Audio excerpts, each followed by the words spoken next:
that elbow nice and low on the cross side. So I'm kind of in this position. I want to throw my hips forward, but he's really trying to dig into that iliac. Right? So this arm is low. This is open. So what I will usually try and do here is I'm going to go and form this guillotine o'clock. I use this everywhere. I call it guillotine o'clock. This is how this kind of posture is how John Kavanagh, who's Conor McGregor's coach, is a ridiculously good jiu-jitsu practitioner. He's fantastic. And a lot of people don't know that. People in the UK competition scene do. And when he gets his when John Frankel, whose rash guard I'm wearing, he said he was guillotined by Marcelo Garcia, and I think about a week later he went and trained. He went from training with Marcelo's, he went to John's in Ireland, and he said John basically, the minute he got his hand on his neck, he knew it was done. He said his guillotine was better than Marcelo's, and Marcelo's widely regarded as having the best guillotine. But he said it's like a death touch. The minute Kavanagh gets on that neck, it's just gone. He's just all over you. And he's a tiny guy as well. He's not big.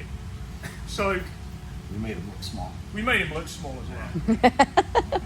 So the minute he kind of plays here and I'm based, because I've got base when he pushes me now and he's stopping me doing this, I'll come here. This is Henry stroke Kavanagh. It's this and it's here. And now we're coming up anyway and we're going to the paper cut. So the key with this really is, the guy's going to really fight like crazy with his chin. The key with this is I keep it flared. So he's stopping me here, but we're going to open that up anyway. Sorry. No, it's great. So it's here. He's got good cheekbones as well. It's quite homoerotic this now, sorry. Right? You go in the dimple with this, like where the dimples would be. Yeah, you go in here. So as he's stopping me, I'm trying to push, I go here, and I'm just coming through. And I'm flaring this. When you get guys really fighting you, they're going to try and turn their chin. Every time they turn the chin, you flare. And then you crawl, and you flare, and you crawl. And you basically sprawl on this. Just pull your weight through it. Take your knees off the mat. Drop that way. Was there any other questions on? Can you show the flare, not on his chin, so we can see what you're doing with your hand? Sure. Not on his chin. I just couldn't When you say on his chin?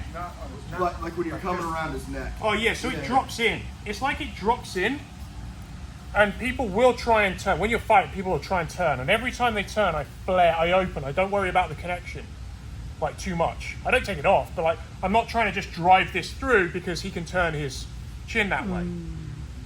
So the key is you keep it flared, which is something John does on his guillotines. This is exactly the same thing. He gets hold of your neck, it's this grip he uses, and it's gruesome. And so it's exactly the same concept. We're going to use this in the underhook in a minute for escapes, but yeah, it's so you start here because it can turn. This is like the final, kind of the jaw. Sometimes I go here, he can open his head and turn, and I lose it. So I go at the dimple and work in, through and out. Yeah, do you want to give that a go? Yeah. 1, 2, 3.